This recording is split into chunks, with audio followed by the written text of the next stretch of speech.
ಯತ್ನಾಳ್ ಬಿಜೆಪಿಗೆ fix, BSY ವಿಜಯೇಂದ್ರಗೆ Vicks. ರಾಜ್ಯದಲ್ಲಿ ಹೊಸ ರಾಜಕೀಯ ಲೆಕ್ಕ, ಪಕ್ಷಾಂತರ ಪರ್ವಕ್ಕೆ ವೇದಿಕೆ ಸಿದ್ಧ. Cross voting ಮಾಡಿದ್ಯಾರು? ಸ್ವಾಭಿಮಾನಕ್ಕೆ ಬೆಂಕಿ ಇಟ್ಟಿದ್ಯಾರು? ಪ್ರಹ್ಲಾದ್ ಜೋಶಿ ಹೊಸ ಅಧ್ಯಕ್ಷ, ರಾಘವೇಂದ್ರ ಹೊಸ ಕೇಂದ್ರ ಮಂತ್ರಿ.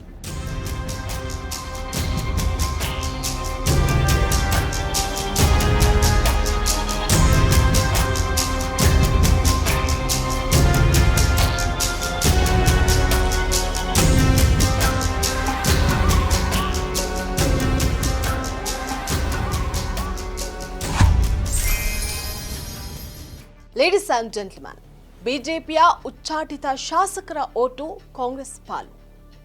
ಡಿಕೆಶಿ ಜೊತೆಗೆ ಫೋಟೋ ಶೂಟ್ ಆಯಿತು, ಮುಂದೇನು? ಯತ್ನಾಳ್ ಆತ್ಮಸಾಕ್ಷಿ ಮತ ಯಾರಿಗೆ? ಬಿಜೆಪಿಯತ್ತ ಯತ್ನಾಳ್ ಚಿತ್ತ. ವಿಜಯೇಂದ್ರ ಮತ್ತು ಯಡಿಯೂರಪ್ಪ ಸ್ಟ್ಯಾಂಡ್ ಏನು? ಇದು ರಾಜಕಾರಣದ ಹೊಸ ಲೆಕ್ಕಾಚಾರ, ರಾಜಕೀಯ ಧ್ರುವೀಕರಣದ ಹೊಸ ಹೆಬ್ಬಾಗಿಲು, ಅಧಿಕಾರಕ್ಕಾಗಿ ಪಕ್ಷಾಂತರದ ದಿಕ್ಸೂಚಿ. ವೆಲ್ಕಮ್ ಟು ವಾಂಟೇಜ್ ವಿತ್ ನಿಶ್ಚಿತ. ಇದು ನೆಲ ಜಲ ಭಾಷೆಗಾಗಿ ಪ್ರಾಮಾಣಿಕ ಪತ್ರಿಕೋದ್ಯಮ.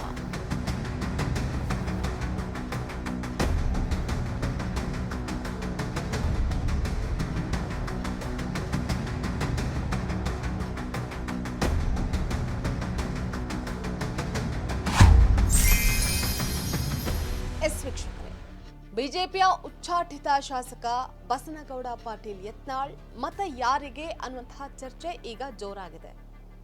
ಇದ್ರ ಬಗ್ಗೆ ಈಗಾಗಲೇ ಮಾತನಾಡಿರುವಂತಹ ವಿಪಕ್ಷ ನಾಯಕ ಆರ್ ಅಶೋಕ್ ಅವರು ಯತ್ನಾಳ್ ಕೂಡ ನಮಗೆ ಮತವನ್ನ ಹಾಕಿದ್ದಾರೆ ಅಂತ ಹೇಳಿದ್ದಾರೆ. ಕಾಂಗ್ರೆಸ್ನವರೇ ಅಡ್ಡ ಮತದಾನ ಮಾಡಿಸೋದು, ಬಿಜೆಪಿಯಿಂದ ಶಿಸ್ತಿನ ಮತವನ್ನ ಹಾಕಿದ್ದಾರೆ ಅಂತ ಅಶೋಕ್ ಹೇಳಿದ್ದಾರೆ. ಈ ಮೂಲಕ ಯತ್ನಾಳ್ ಬಿಜೆಪಿ ಸೇರ್ಪಡೆಗೆ ಗ್ರೀನ್ ಸಿಗ್ನಲ್ ಸಿಕ್ಕಂತಾಗಿದೆ. ಯಡಿಯೂರಪ್ಪ ಈ ವಿಚಾರದ ಬಗ್ಗೆ ಯಾವ ರೀತಿ ಪ್ರತಿಕ್ರಿಯೆಯನ್ನ ಸಹ ಕೊಡ್ತಾರೋ ಗೊತ್ತಿಲ್ಲ. ಆದರೆ ಬಿಜೆಪಿಯ ರಾಜ್ಯಾಧ್ಯಕ್ಷ ವಿಜಯೇಂದ್ರ ಅವರಿಗೆ ಇದು ನುಂಗಲಾರದ ಬಿಸಿ ತುಪ್ಪವಾಗಿದೆ. ಯತ್ನಾಳ್ ಅವರನ್ನ ಬಿಜೆಪಿಗೆ ಕರೆತರುವಂತಹ ಯತ್ನಕ್ಕೆ ವಿಜಯೇಂದ್ರ ರಿಯಾಕ್ಷನ್ ಪ್ರಮುಖ ಪಾತ್ರವನ್ನ ವಹಿಸಿದೆ.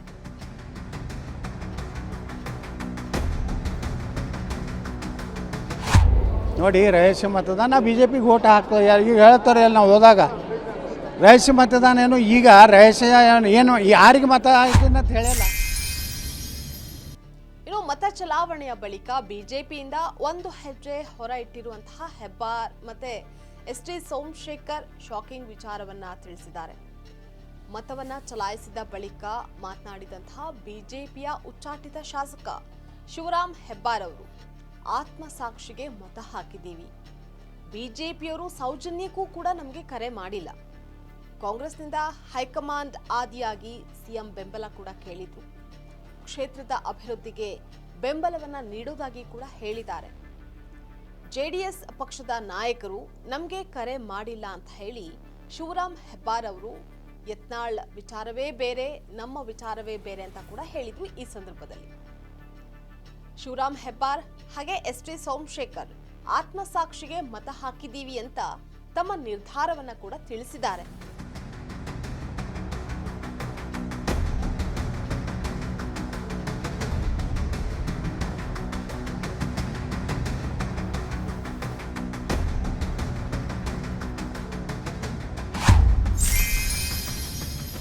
ವಿಧಾನ ಪರಿಷತ್ ಚುನಾವಣೆಯ ಬಗ್ಗೆ ಫೋಕಸ್ ಟಿವಿ ಜೊತೆಗೆ ಮಾತನಾಡಿರುವಂತಹ ವಿಧಾನಸಭೆ ವಿಪಕ್ಷ ನಾಯಕ ಆರ್ ಅಶೋಕ್ ಅವರು ಬಿಜೆಪಿ ಮತದಾನದ ಕಾರ್ಯತಂತ್ರದ ಬಗ್ಗೆ ವಿವರಣೆಯನ್ನ ಕೂಡ ನೀಡಿದ್ರು.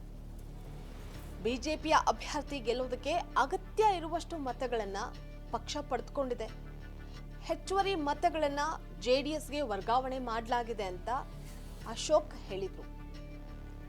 ಇನ್ನು ಜೆಡಿಎಸ್ ಗೆಲ್ಲಬೇಕು ಅನ್ನುವಂತಹ ದೃಷ್ಟಿಯಿಂದ ಈ ಕ್ರಮವನ್ನ ಕೈಗೊಳ್ಳಲಾಗಿದೆ ಅಂತ ವಿಪಕ್ಷ ನಾಯಕ ಆರ್ ಅಶೋಕ್ ಅವರು ಸ್ಪಷ್ಟಪಡಿಸಿದ್ದಾರೆ. ಜೆಡಿಎಸ್ಗೆ ಮೊದಲ ಪ್ರಾಶಸ್ತ್ಯದ ಮತಗಳನ್ನ ನೀಡಲಾಗಿದೆ ಅಂತ ಖಚಿತಪಡಿಸಲಾಗಿದೆ. ಬಿಜೆಪಿ ಅಭ್ಯರ್ಥಿಯ ಎರಡನೇ ಪ್ರಾಶಸ್ತ್ಯದ ಎಲ್ಲಾ ಮತಗಳನ್ನ ಜೆಡಿಎಸ್ಗೆ ನೀಡಲಾಗಿದೆ. ಈ ಮೂಲಕ ದೋಸ್ತಿಗೂ ಬಲವನ್ನ ತುಂಬುವಂತಹ ನಿಟ್ಟಿನಲ್ಲಿ ಬಿಜೆಪಿ ಪ್ರಯತ್ನ ನಡೆಸಿದೆ.